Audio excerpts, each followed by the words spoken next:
आप देख रहे हैं आरजेस रियल टॉक का आज का हमारा यह बिल्कुल नया एपिसोड। जैसा कि हम पहले भी आपको बता चुके हैं कि आरजेस रियल टॉक वास्तव में केवल एक रियल टॉक है ऐसे लोगों के साथ जो जमीन से जुड़े हैं, जो आम लोगों के लिए काम करते हैं, जो समाज के लिए एक नई दिशा दिखाने का काम करते हैं। हम किसी सेलिब्रिटीज के चक्कर में नहीं पड़ते ताकि हमारा शो प्रसिद्ध हो सके। हमें आपको वह दिखाना है जो आप देखना चाहते हैं। समाज के लिए संघर्ष करने वाले व्यक्तित्वों से हम आपका लगातार परिचय करवाते रहे हैं और आज के इस एपिसोड में भी हम एक ऐसे व्यक्तित्व को आपके सामने प्रस्तुत कर रहे हैं जिनका पूरा जीवन संघर्षों के ही साए में गुजरा है। इनका कहना है कि मेरे पास शब्द थी, आवाज थी, सोच थी, पर बाजी वो मार ले गए जिनके पास चापलूसी थी। जी हाँ दोस्तों, इस कोटेशन के साथ, इस कोटेशन को हमेशा अपने मन में, अपनी भावनाओं में छुपाए रखने वाले बीना के कांग्रेसी नेता प्रदीप राय, जो कि नगर पालिका के पूर्व उपाध्यक्ष भी रहे हैं और राजनीति में कई पदों पर ये आसीन रहे हैं। आज हम बात करेंगे प्रदीप राय जी से। भाई साहब नमस्कार, बहुत स्वागत है आपका। आपका बहुत बहुत धन्यवाद। भाई साहब, एक लंबा समय हो गया है, हम सोच रहे थे आपसे बात करें, चर्चा करें। माहौल ऐसे रहे, परिस्थितियां ऐसी रहीं कि आपसे मिल नहीं पाए। और जैसा कि आज की पत्रकारिता का एक दौर चल रहा है कि लोग आपसे, आपके पास जो जानकारियां वो निकाल लेते हैं और फिर बाद में उन जानकारियों की सौदेबाजी कर लेते हैं। ऐसा चल रहा है। हम तो आपका कहीं ना कहीं डर था कि ऐसा ना हो कि हम किसी कार्यक्रम में जाएं, शो में जाएं और जो बात हम कहना चाहते हैं वो कट जाए। तो हम आपको और अपने दर्शकों को ये बता देना चाहते हैं कि आरजेस रियल टॉक में जो भी बात आज प्रदीप राय भाई साहब यहां से कहेंगे वह ज्यों की त्यों आपके पास पहुंचाई जाएगी। ये हमारा आपसे वादा है। तो भाई साहब, सबसे पहले हम आपसे जानना चाहेंगे कि आपका जो राजनीतिक संघर्ष रहा है, आप किन किन राजनीतिक पदों पर रहे हैं या आप कब कब जनप्रतिनिधि बने हैं, इस दौरान आपके संघर्ष की कहानी कैसी रही है? राजेश जी, आज आपने अपने स्टूडियो में हमें बुलाया, इसके लिए आपका हृदय से धन्यवाद। आपकी संपूर्ण टीम को, आपके मीडिया परिवार को मैं हृदय से धन्यवाद देता हूं। निश्चित रूप से आपने एक बात बहुत सटीक बोली है कि जिस तरीके से आज समाज में वर्तमान राजनीति को लोग एक घृणित दृष्टि से देखने लगे हैं, इसी प्रकार कुछ मीडिया कर्मियों के कारण समाज का मीडिया पे से भी विश्वास उठ गया। हम जो समाज में कहना चाहते हैं वो आज मीडिया दिखा नहीं पाता और निश्चित रूप से उसमें काट छांट करके और अपनी तरफ से कुछ नमक मिर्ची मिला के वो परोस देते हैं समाज के लिए, जो समाज उसे चखना भी नहीं चाहता। तो आज आपने एक बात कही, हमें अच्छा लगा और मैं भी ये आशा और उम्मीद रखता हूं कि जितना मैं बोलूं उतना कम से कम आप समाज को दिखाएं। बिल्कुल बिल्कुल भाई साहब, ये हमने वादा कर दिया आपने जी, और मुझे विश्वास भी है कि आप अपने वादे से मुकरेंगे नहीं। और अच्छी बात है। सबसे पहली चीज, मेरे राजनीतिक जीवन का सफर 83-84 में शुरू हो गया था, जब मैं अपनी छात्र राजनीतिक जीवन में प्रथम वर्ष के लिए फर्स्ट ईयर में मैंने बीना डिग्री कॉलेज में प्रवेश लिया था। उस समय की बीना की राजनीति में एक ऐसे कद्दावर नेता हुआ करते थे जो हमारे आज भी सब कुछ है, वो आज हम लोगों के बीच नहीं है, लेकिन मैं अपने संपूर्ण राजनीतिक जीवन में मरणोपरांत तक मैं उनको ना भूल सकता हूं, ना भुला पाऊंगा। और मैं तो अपनी एक पीढ़ी परिवार से भी ये कह के जाता हूं कि उस परिवार ने जो कुछ राजनीति से हटके हमें दिया, इस शहर में पहचान दी, नाम दी, और समय परिस्थिति मुसीबतों में आज भी वो परिवार व्यक्तिगत रूप से, राजनीतिक रूप से तो अब खैर परिवार ज्यादा नहीं है, लेकिन वो करता है, स्वर्गीय सुधाकर राव जी बापट, वो हमें राजनीति में लेके आए थे। और उनका जो राजनीति करने का तरीका था, मुझे पूरा विश्वास है कि बिना विधानसभा क्षेत्र के वो लोग जिनने उस समय के उनकी प्रशासनिक राजनीतिक कार्यशैली देखी है, वो कभी नहीं भुला सकते। नई जनरेशन 10, 15, 20 साल पुरानी जो हो गई, जो आज नए मतदाता बन गए, उनने उनका वो राजनीतिक प्रशासन नहीं देखा था, तो वो नहीं समझ सकते हैं। तो वो हमें राजनीति में लेके आए थे। और 86-87 में मैं उनके पैनल से पहली बार छात्र संघ का चुनाव लड़ा था, जब मध्य प्रदेश में कांग्रेस की सरकार हुआ करती थी। मोतीलाल जी वोरा मध्य प्रदेश के मुख्यमंत्री थे, और वो छात्र संघ का आखिरी चुनाव था। उसके बाद डायरेक्ट छात्र संघ के चुनाव होना बंद हो गए। तो उस समय जो है, मैं उनकी पैनल से सचिव पद का चुनाव लड़ा था। और उस समय मेरे आज जो ब्लॉक कांग्रेस के अध्यक्ष हैं इंदर यादव, वो उस समय अध्यक्ष का चुनाव जीते थे। वो मेरे अंगेस्ट पैनल से लड़े थे, क्योंकि वो कांग्रेस समर्थक थे। और जो जितेंद्र भौरे जी हैं, वो उस समय उपाध्यक्ष का चुनाव जीते थे। आजकल वैभव भवन में एक अधिकारी के रूप में कार्यरत है। मैं सचिव पद का चुनाव जीता था, और मेरे आज जो सहयोगी हैं पीपी नायक जी, वो सचिव पद का चुनाव जीते थे। 4 लोगों की छात्र संघ जीती थी, और ये आखिरी चुनाव था। उसके बाद से छात्र संघ चुनाव बंद हो गए। उस छात्र संघ चुनाव के बाद एक कार्यक्रम में पूर्व मंत्री स्वर्गीय सुधाकर राव जी बापट जब एनुअल फंक्शन, महाविद्यालय के एनुअल फंक्शन में आए, और उनने जब शपथ विधि समारोह था वो, तो आए, और उस कार्यक्रम में उन्होंने जब मुझे बोलने का मौका मिला, और उनने जब मुझे अपनी स्पीच में सुना, तो वो प्रभावित हुए। क्योंकि उसके पहले उनकी पैनल से तात्पर्य उनके पुत्र संजय बापट जी थे। वो छात्र संघ की राजनीति करते थे, और वो ही लड़ाते थे। तो वो प्रभावित हुए, और प्रभावित होने के बाद उनकी ऐसी मंशा बनी कि वो मुझे राजनीति में लेके आए, और राजनीति में देने के लिए उनके प्रयास रहे। चूंकि हमारा पारिवारिक बैकग्राउंड कभी भी कोई राजनीतिक बैकग्राउंड नहीं रहा, एक सामान्य वर्ग के रहे हैं। और हमारा और हमारे बड़े पिताजी का जो पारिवारिक बैकग्राउंड रहा, वो सभी सर्विस वाले रहे। मैं आपको बता दूं राजीव जी, मेरे पिताजी इंडियन एयरफोर्स में पायलट थे, भारतीय सेना में वो पायलट रहे, एक फौजी थे। अनुशासन में रहना, समय सीमा पे काम करना उनका सबसे पहला उद्देश्य था, और उसी दिशा निर्देश पे हम चलते हैं।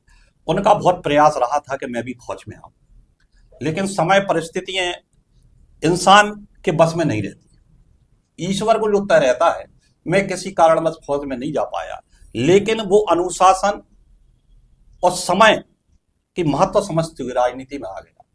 और एक किस्सा मैं आपको सुना दूं राजेश जी। सुनाना इसलिए है कि कई ऐसी चीजें रहती हैं जो वक्त बीत जाता है, लेकिन यादें बरकरार रहती हैं। और मैं चाहता हूं कि मेरा ये किस्सा आज आपके दर्शक जहां जहां भी जो भी देख रहा है, वो ही देखें कि फूल जब खिलता है, तो उसकी खुशबू तो हर व्यक्ति को अच्छी लगती है और सूंघना पसंद करता है। लेकिन उस फूल को खिलने के पहले उन कांटों के बीच, उस भंवरे से बच के, उन माली बाग में तोड़ने वाले लोगों से बच के, जब वो पूरी अपनी निखार पे आता है और वो अपनी खुशबू बिखेरता है, तो सबको अच्छा लगता है। लेकिन खिलने के पहले वो किस किस दौर से गुजरा, वो शायद नहीं दिखता है। मेरे राजनीतिक जीवन की जो भी शुरू, जब मैं सेक्रेटरी का चुनाव लड़ा, तो मेरे पिताजी को नहीं मालूम था, मेरे बड़े भाई हैं जो, उन्हें मालूम था, उनकी भूमिका थी। तो जब जलूस मेरे घर आया, तो ढोल ढमाके बन के जीत कर सेक्रेटरी का 86-87 में, तो मेरे फादर घर के बाहर थे। तो शासन चुनाव उस समय ऐसे हुआ करते थे जो आज विधानसभा के चुनाव थे, ऐसे ही पैटर्न पे हुआ करते थे। तो जब जलूस घर पे आया, तो हमारे कुछ दोस्त थे, वो हमसे जलूस से पहले मेरे घर पहुंच गए। तो पिताजी बाहर थे, तो उन्होंने कहा, अंकल जी प्रदीप आ रहा है, जलूस आ रहा है घर पे। तो हमारे पिताजी ने उनसे पूछा, और दोस्तों ने मुझे बताया, मेरे पिताजी ने पूछा क्यों ऐसा, उसने क्या कर दिया, जलूस क्यों आ रही है, क्या है? तो कह लगे नहीं, वो प्रदीप चुनाव जीत गया। कह लगे प्रदीप काय का चुनाव जीत गया? कह लगे छात्र संघ का। तो उनने हमारे मित्रों से तो कुछ नहीं कहा है। आया तो मेरी मदर आई, मदर ने माला पहना दी। भाई साहब थे, भाई साहब को पूरी मालूम थी। तो जो हमारे फादर थे, उनको बड़ा अचरज हुआ कि ये चुनाव लड़ गया। तो रात में फिर 10, 11, 12 बजे तक हम घर पहुंचे, सो गए। सुबह हमारे पिताजी इंतजार करने लगे कि ये कब उठे। तो ज्यादा थकाने के कारण सुबह 9-10 बजे तक नहीं उठे। तो हमारी मम्मी से पिताजी ने बोला उसको उठाओ।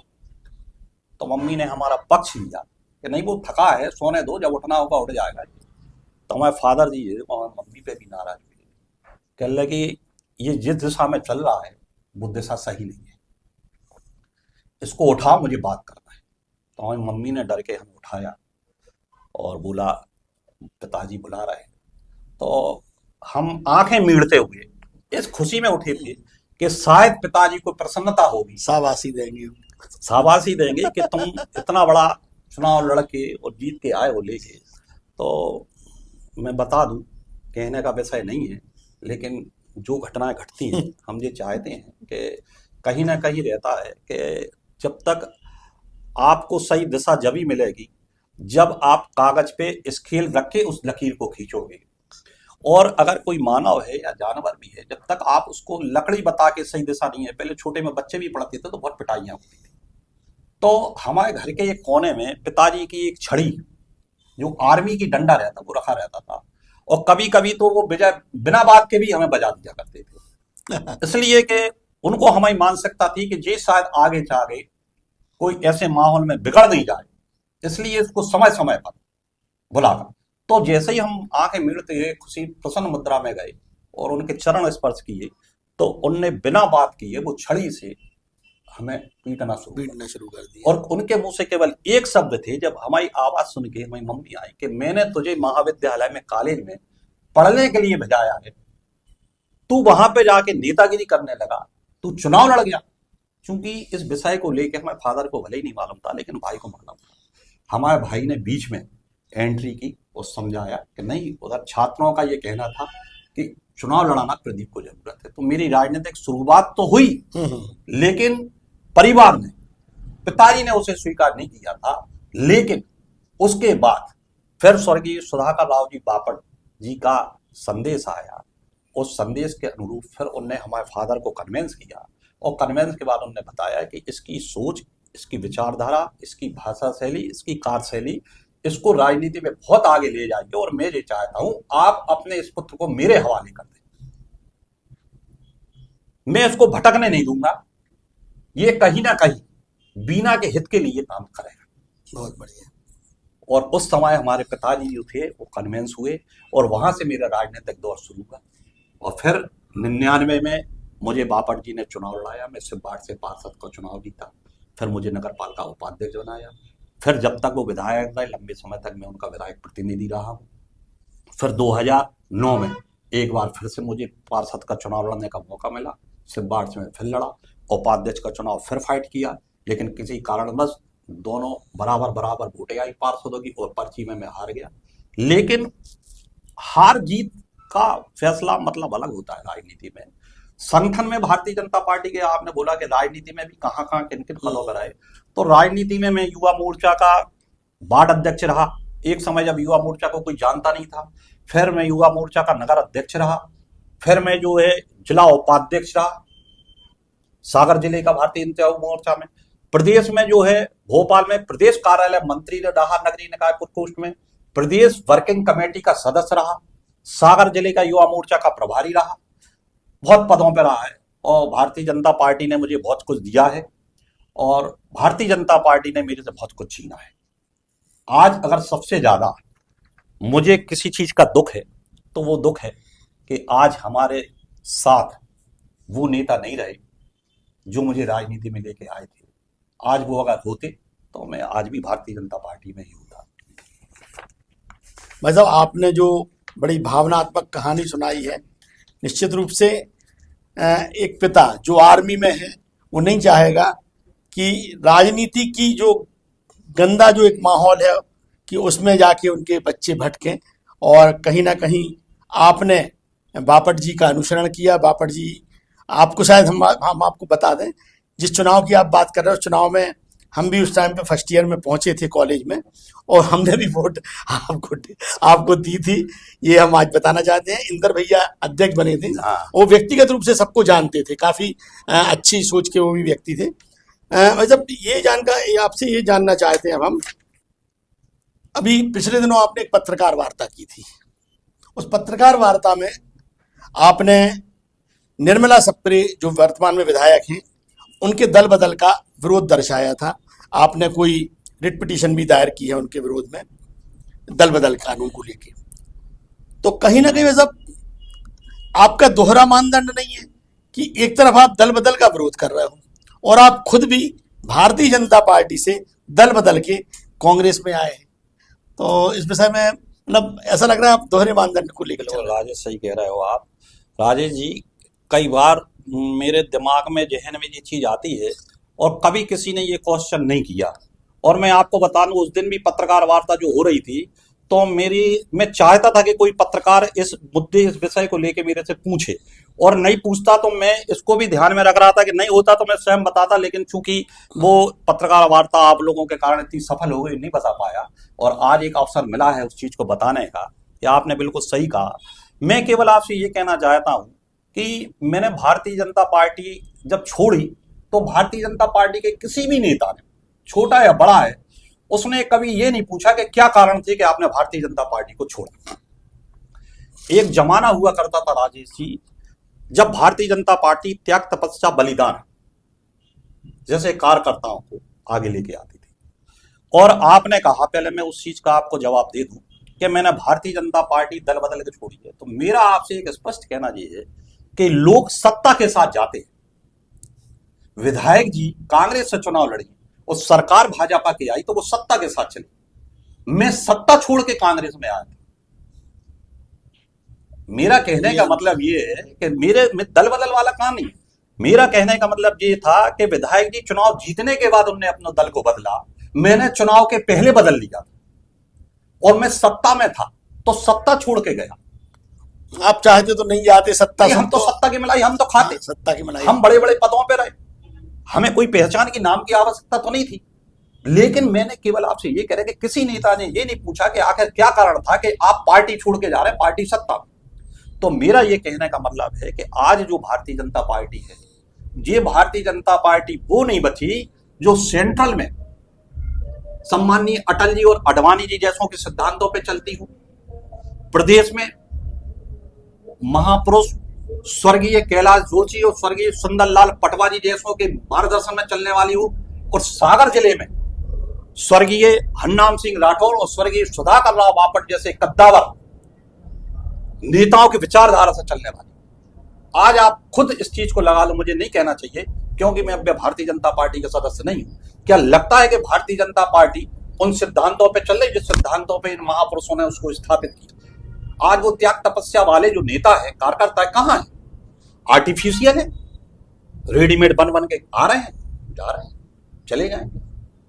अब वो भारतीय जनता पार्टी, मतलब भारतीय जनता पार्टी में अभी इन दिनों जो भीड़ दिखती है वो हमें लगता है कांग्रेस ही, माने कांग्रेस भाजपा का पूरा घालमेल हो चुका है, सब हो चुका है। अब राजनीति में आपको बताएं, एक कहावत यथार्थ सत्य है, राजनीति में ना कोई स्थायी दोस्त होता है ना दुश्मन होता है, ये बात बिल्कुल सही है।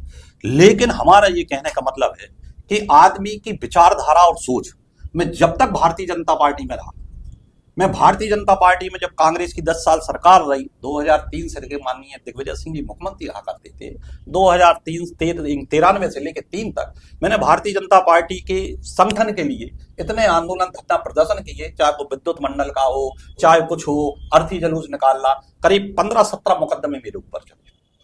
तो ऐसा नहीं है कि नहीं है, वही मेरी विचारधारा सोच। आज मैं कांग्रेस में आ गया तो कांग्रेस के लिए भी मेरी वही विचारधारा। ऐसा नहीं है कि हमें चुनाव लड़ना है, ऐसा नहीं है, मैं तो पात्रता ही नहीं रखता चुनाव लड़ने की। लेकिन मैं संघर्ष की मेरी सोच है। और गलत, मैं राजेश जी बता दूं, मैं किसी व्यक्ति विशेष का विरोधी नहीं, ना मेरी बुराई महेश राय जी से थी, क्योंकि जब मैंने भारतीय जनता पार्टी को छोड़ा था, जब महेश राय जी विधायक थे। हाँ भाई साहब, एक मिनट आपको रोकना चाहेंगे, क्षमा करना। आप महेश राय जी का आपने नाम लिया, हमने आपकी राय जो देखते आ रहे हैं, एक समय ये था आप महेश राय जी का बड़ा जबरदस्त खुला विरोध करने लगे थे। पार्टी में रहते हुए आपने बहुत विरोध किया, और किन मुद्दों पे किया वो अभी हम आपसे जानेंगे। और उसके बाद ऐसी लोगों में जन चर्चा है, ऐसी चर्चा है कि अब आपने महेश राय जी से हाथ मिला लिया है और उनके साथ मिलके आप मतलब वर्तमान में जो अभी आपकी राजनीति चल रही है उनके साथ मिलके चल रही है। तो इसमें आप कुछ कहना चाहेंगे हमारे दर्शकों से? नहीं, हमें तो आप राजेश जी ये पूछना चाहते हैं कि प्रदीप राय इतना कमजोर हो गया है कि वो किसी का साथ ले? क्या आपको आज तक की कार्यशैली में लगा है कि हमने किसी से हाथ मिलाया हो?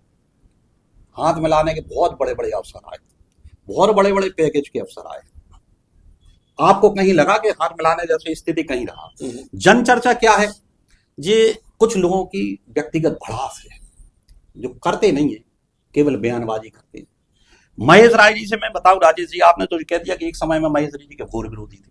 आपने ये भी मालूम होगा कि एक समय जी महेश राय जी के हम बहुत बड़े शुभचिंतक थे, और उनको नगर पालिका टिकट में जो हमारी भूमिका रही अध्यक्ष की, आज आप भी महेश राय जी से पूछ लोगे तो वे जी कहेंगे कि नहीं, मैं जब उनके साथ रहा, बहुत लंबे समय तक साथ रहा, तो उस समय हमारे थे। लेकिन वही बात आ गई कि जब हम किसी व्यवस्था के विरोधी हो जाए तो अब व्यक्ति के नहीं है। जब महेश राय जी पद पे थे तो हम उनके विरोधी थे, जब वो गलत चले, गलत किया, तो उनके खिलाफ हमने लड़ाई लड़ी।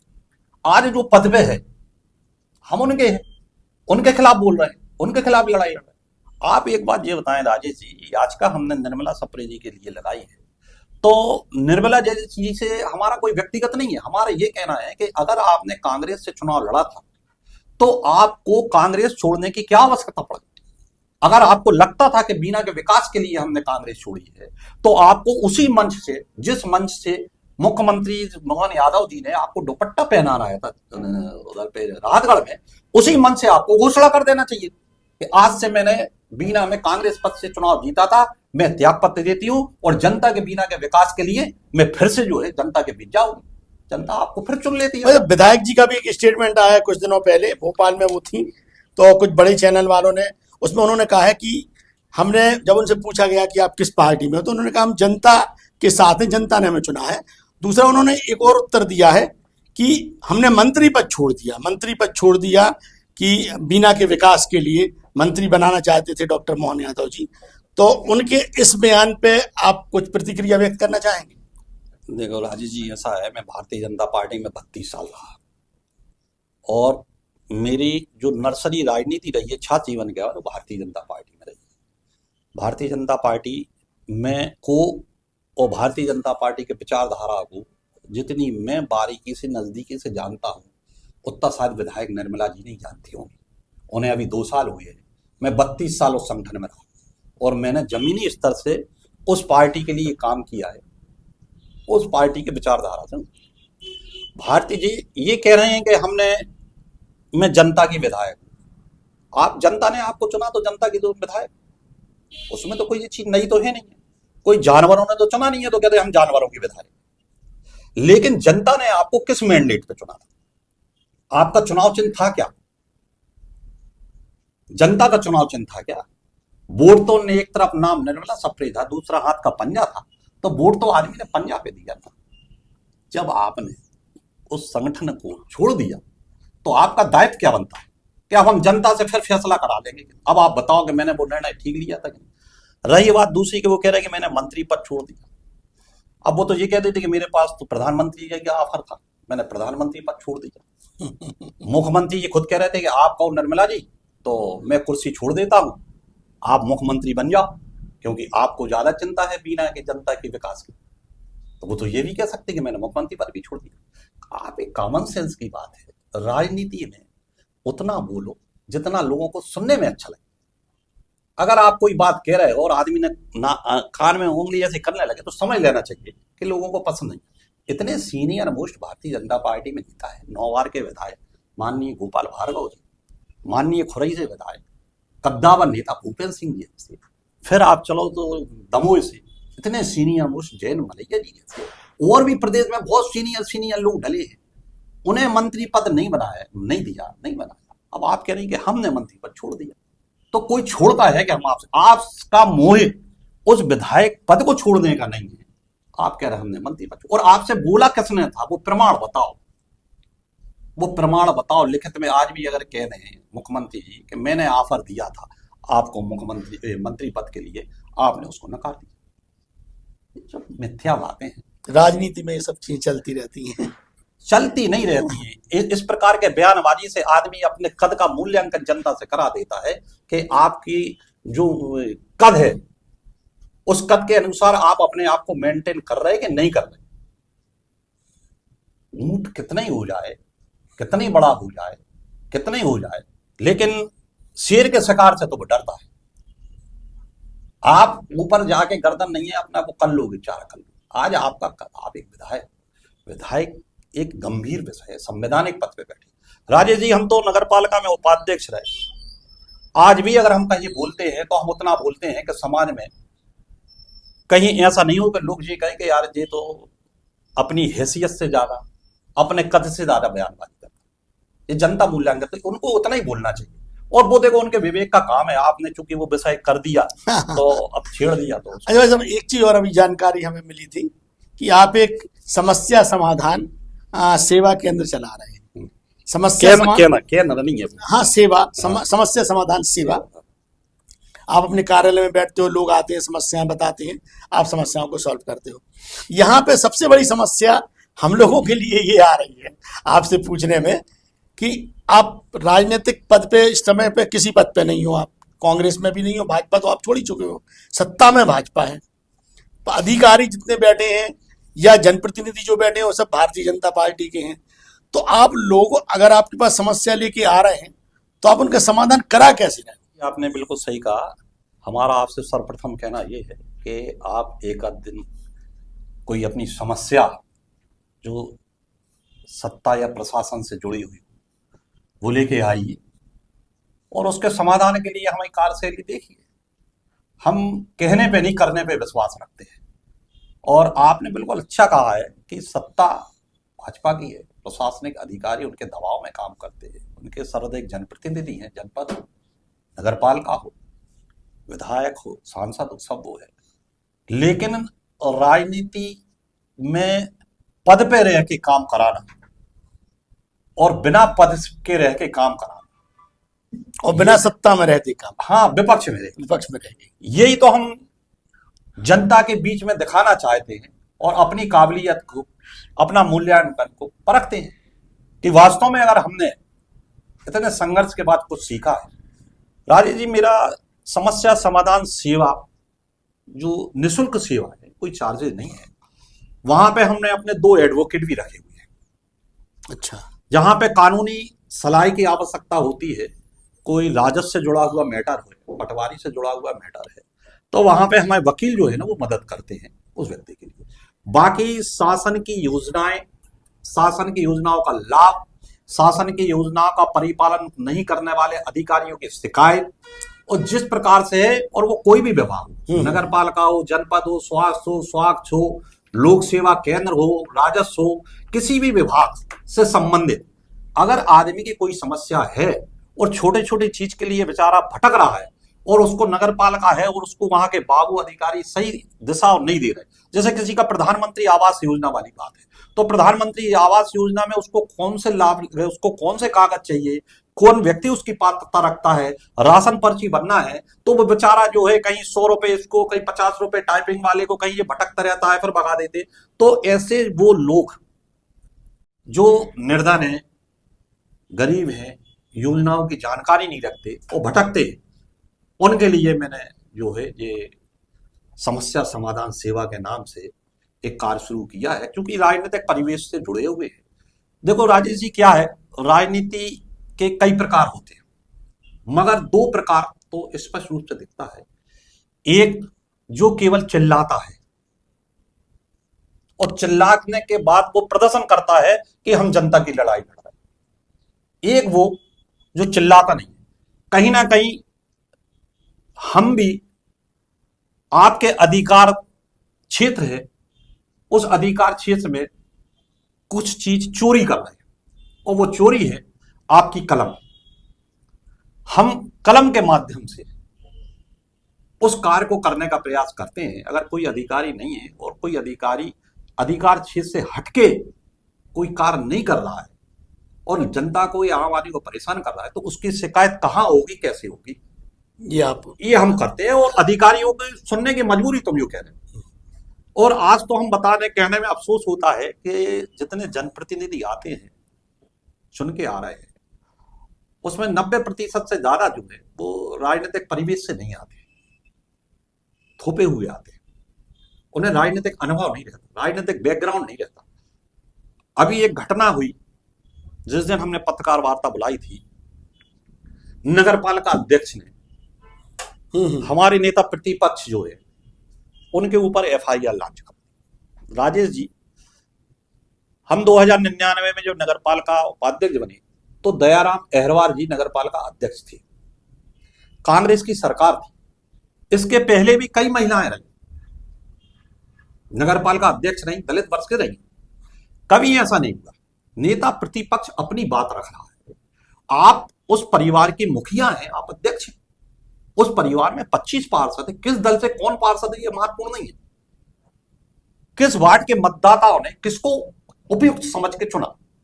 आप भी शिवाजी वार्ड से आई थी, आपका कोई राजनीतिक बैकग्राउंड नहीं है, आपको बैठाल दिया गया। अगर आपको उधर बैठाल दिया, आप प्रथम नागरिक हैं, आपका परिवार है, अगर पार्षद कोई चीज आप नहीं सुन रही, जब तो वो आवेश में आए ना, हम 5 साल लड़ते रहे, लेकिन कभी ऐसा नहीं हो गया दयाराम जी ने किसी के खिलाफ एफआईआर करा दी। ये आप कौन सी परंपरा डाल रहे? वो नेता प्रतिपक्ष है, अगर आप उसकी बात बैठा के कहते कमरे में नहीं आप सुनो, और आप उसका कोई काम है बंद करा रहे, तो आपको आपका दायित्व बनता है कि डायरेक्ट अधिकारी कर्मचारी से कहने के बजाय उस पार्षद को बुला लो कि नहीं ये ऐसी आपत्ति आ रही है, ये तुम्हारे वार्ड का मामला है, वहां के लोगों को आप कन्विंस कर लो। तो बात केवल ये आ रही है कि अगर कि ऐसी महिला को नगर पालिका अध्यक्ष बैठाल दिया गया है जिसके ना तो कोई राजनीतिक अनुभव है, ना राजनीतिक कोई बैकग्राउंड रहा है, ना दूर दूर तक राजनीतिक से उसको लेना देना रहा, लेकिन अगर आप हो गए तो ये भुगत रहा है बीना की जनता है। मैं यहां किसी का विरोध या पक्षधर नहीं हूं, मैं तो ये कह रहा हूं कि नेता प्रतिपक्ष प्रशांत राय अपना कर्तव्य निभा रहे थे। मैं भी रहा नेता प्रतिपक्ष, इसके नेता प्रतिपक्ष का क्या है, गलत का विरोध करना। तो हमारे एक बार जो सीएम होते हमने उनसे बोला था, बीना नगर पालिका सागर जिले की सबसे ज्यादा राजस्व वसूली करने वाली नगर पालिका है, और हमने तो अपने राजनीतिक जीवन में जो परिषद इस बार आई ऐसी परिषद नहीं देखी। दुख होता। राजेश जी, अगर आप को मैं बताऊं तो कुछ भी कोई भी कहता रहे, परीक्षा तो भगवान राम ने भी सीता की दी थी, कोई दूध का धुला नहीं है। हम भी राजनीति में आए, हमारे ऊपर भी आदमी आरोप लगाते। कई लोग हमसे ये कहते तुम महेश राय से बढ़ गए, तुम इससे उलझ जाते। हम इसलिए है कि ना तो हमारे पास कोई काम धंधा है, कृषि है छोटी सी, ना कभी हम कोई चीज की दलाली करते हैं, ना ठेकेदारी करते हैं, ना हमारे परिवार में कोई ऐसा कि आप हमारे गलत काम है तो हम आपके साथ में भागीदारी करते हैं। सवाल इस चीज के लिए उठता है कि नगर पालिका, बीना नगर पालिका में जो भ्रष्टाचार वर्तमान में व्याप्त है उसके संदर्भ में कम से कम गिरी से गिरा हमारी 20 से ज्यादा आरटीआई लगी। एक आरटीआई का जवाब नगर पालिका ने अभी तक नहीं दिया।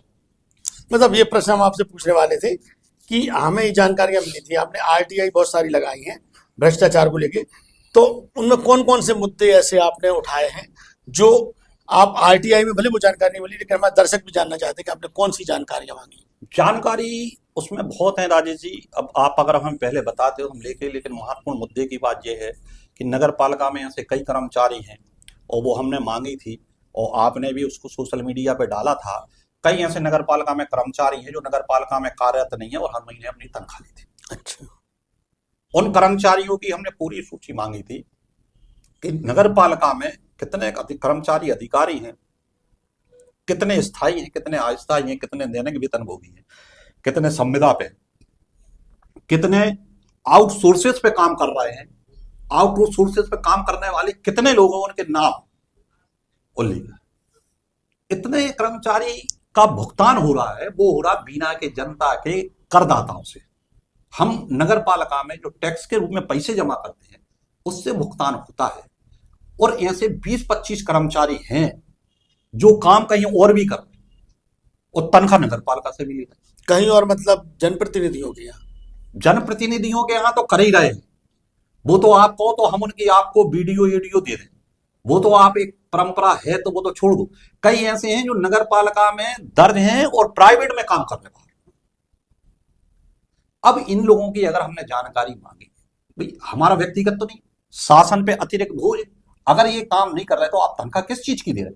और अब तो शासन ने भी इन लोगों की सूची मांगी है, अभी जो आया है तो शासन ने मांगी। फिर नगर पालिका में जो लाडली बहना योजना है उस लाडली बहना योजना के जो सरकार ने मापदंड रखे हैं, उन मापदंडों के अनुरूप आदमियों के अंदर कार है, ट्रैक्टर है, जमीनें हैं, वो भी उसका लाभ ले रहे हैं जिनको मिलना चाहिए। हमने आपसे कहा हम व्यवस्थाओं के विरोधी हैं, व्यक्ति के विरोधी नहीं। तो अगर आपको है तो इसकी जानकारी देने में क्या परेशानी है। फिर नई परिषद जब बनी थी 19 जुलाई 2022 को नई परिषद बनी थी, तो 19 जुलाई 2022 से जब रिजल्ट खुले थे, जब से हमने जानकारी, नई परिषद बनी है, किस किस वार्ड में कितने कितने काम हो रहे, कहां कहां काम हो रहे, किस ठेकेदार हो रहे, कितने काम हो रहे। अब आपको एक चीज और बताए, आपके सामने होगा जी, अपन बिलगैया मंदिर है, पूरा प्रशासनिक अमला उस पुलिया पे से निकलता। अब आप ये देख लो उस पुलिया का अभी तक कितना भुगतान हो चुका, आज भी वो पुलिया नहीं थी। सही है। वहां पे हमारे यहाँ के जज महोदय भी निकलते, गर्ल्स कॉलेज उधर से वो निकलती, सर्वोदय चौराहे और महावीर चौराहे सिनेमा थिएटर से जुड़ने वाला वो मेन रोड है, अधिकारी वगैरह निकलते, एसडीएम महोदय निकलते, तहसीलदार महोदय निकलते, सब वर्ग के लोग निकलते, पूरे एडवोकेट निकलते। आप उस पुलिया की आज भी देख लो तो वो एक स्पीड ब्रेकर के रूप में काम कर रहा। अब अगर आप उसकी आरटीआई लगा के अपन ने जानकारी मांगी है कि भाई इस पुलिया पे अभी तक 5 साल 10 साल में जब से रोड बनी कितना खर्च हो गया और आखिर क्या कारण है कि वो पुलिया दुरुस्त नहीं हो पाई, तो ये नगर पालिका में आय का स्रोत बनाने के लिए एक एटीएम टाइप कर लिया कि ये काम। नगर पालिका में कितने वाहन हैं, अब आपको हम बता दें कि कौन कौन से वाहन में डीजल डल रहा, प्राइवेट वाहनों में डीजल डल रहा है, नगर पालिका से भुगतान हो रहा। अब आपको प्रदीप राय को परेशानी, प्रदीप राय उस संस्था में रहा है, और जब तक हमने अब ऐसी मुद्दों को लेके अगर नेता प्रतिपक्ष की बात मतलब अभी आपने कहा कि नगर पालिका अध्यक्ष को कोई मैंने अनुभव नहीं है, कोई राजनीति, घर से उठा के बिठा दिया, तो जिन लोगों ने बिठाया, जिन लोगों ने, क्या उनका ये फर्ज नहीं बनता कि नगर पालिका में इस भ्रष्टाचार को रोके? देखो राजेश जी, आपका कहना सही है, जिन लोगों ने बैठाला है तो जनता ने उन्हें भी बैठा दिया ये बात तो है कि नहीं है। आप कहते हैं कि अगर आप दूसरों के लिए गड्ढा खोदोगे तो रहता। आज हमें प्रसन्नता है, आज हमारे नेता स्वर्गीय सुधाकर राव बाबर जी नहीं रहे, लेकिन आज भी राजेश जी एक बात बताएं, जब राजनीति में वो हमें लेके आए थे तो उनने हमें कुछ सिद्धांत पढ़ाए थे, और आज उन सिद्धांतों पे हमारा हित अहित हमारे परिवार का कितना भी हो जाए, लेकिन हम उनके सिद्धांतों को फॉलो करते हैं। और उस सिद्धांतों कौन कौन से सिद्धांत हैं? उसमें सब में पहले सिद्धांत उनका राजनीति में ये था, उनका ये कहना था कि प्रदीप, राजनीति में कभी कोई बुलाने आपके घर नहीं आता है, आपको शौक है, आपको खुजली है तो आप राजनीति में आ जाओ, कोई पीले चावल लेके आपके घर नहीं आएगा। लेकिन उस समय वो हमें राजनीति में लेके आए थे और हमारे पिताजी से उनने गारंटी से मांगा था और पिताजी ने पूरी जिम्मेदारी से सौंपा। आज दुर्भाग्यवश दोनों नहीं है, अगर दोनों में से कोई एक भी जिंदा होता है तो शायद उस चीज की पुष्टि हो सकती थी। तो अब कोई नहीं है तो आपको तो हमारी बात मानना मजबूरी है, लेकिन वो एक ऐसा पल था कि राजनीति में हमारे पास भी कोई अनुभव नहीं था और हम एक कोरे पन्ना थे। उस पन्ने पे बापट जी ने, भाऊ साहब ने जो जो लिखा उसके हम परिपालन में काम। सबसे पहला उनका सिद्धांत था कि निर्भीकता राजनीति में बहुत जरूरी है, और निर्भीकता के साथ अगर आपने कहीं कहीं अपनी कायरता दिखा दी तो आप निर्णय लेने में सक्षम नहीं। दूसरी चीज, जिसके साथ भी रहो पूरी निष्ठा और ईमानदारी के साथ रहो। तीसरी चीज, जिस विषय पे तुम किसी अधिकारी से अपनी बात कहने जा रहे हो या जनता की लड़ाई लड़ने जा रहे हो, उस विषय का संपूर्ण ज्ञान होना आपके लिए बहुत आवश्यक है। आधा अधूरा ज्ञान लेके किसी से बहस करना मूर्खता की निशानी। चौथी चीज, आप अपनी सोच और कार्यशैली स्पष्ट रखो। क्या आप अपने दिमाग में सोच रहे हो वो लोगों के दिमाग में भी आना चाहिए। आप लोगों को, आप सोच रहे हैं हम लोगों को मूर्ख बना रहे, नहीं, आप अपने आप में होशियार हो सकते हैं लेकिन सामने वाला मूर्ख नहीं हो सकता। इसलिए आपकी जो सोच है वो इतनी स्पष्टवादी होना चाहिए कि सामने वाला खुद इस चीज के लिए वो कर ले कि नहीं, इस पे हम विश्वास कर सकते हैं। और निष्ठा, समर्पण भावना, इसका प्रयास करके काम करो। जीवन में संघर्ष करो, सफलता मिले या नहीं मिले, लेकिन जो आपका लक्ष्य है उनका सीधा कहना था। मतलब आपकी बातों के बाद एक प्रश्न और आता है कि बापट जी इतने वाकई में एक महान नेताओं में से एक थे और उनके आदर्श सिद्धांतों को हमने भी कहीं ना कहीं आत्मसात करने का प्रयास किया था। आ, उनके सुपुत्र हैं संजय बापट जी। वे भी काफी, उनका राजनीति में अच्छी उस समय दखल अंदाजी थी। अब आज वो बिल्कुल किनारे हो गए हैं, राजनीति से किनारे हो गए हैं। लेकिन कहीं ना कहीं ये भी देखा जाता है कि वो राजनीतिक शौक तो, क्योंकि एक विरासत में उन्हें, उनकी खून में वो राजनीति है बापट जी वाली, तो वो क्यों आगे नहीं आए? आप या आप जैसे कांग्रेस में आ गए, आप चाहते तो उनके साथ मिलके आगे बढ़ सकते थे।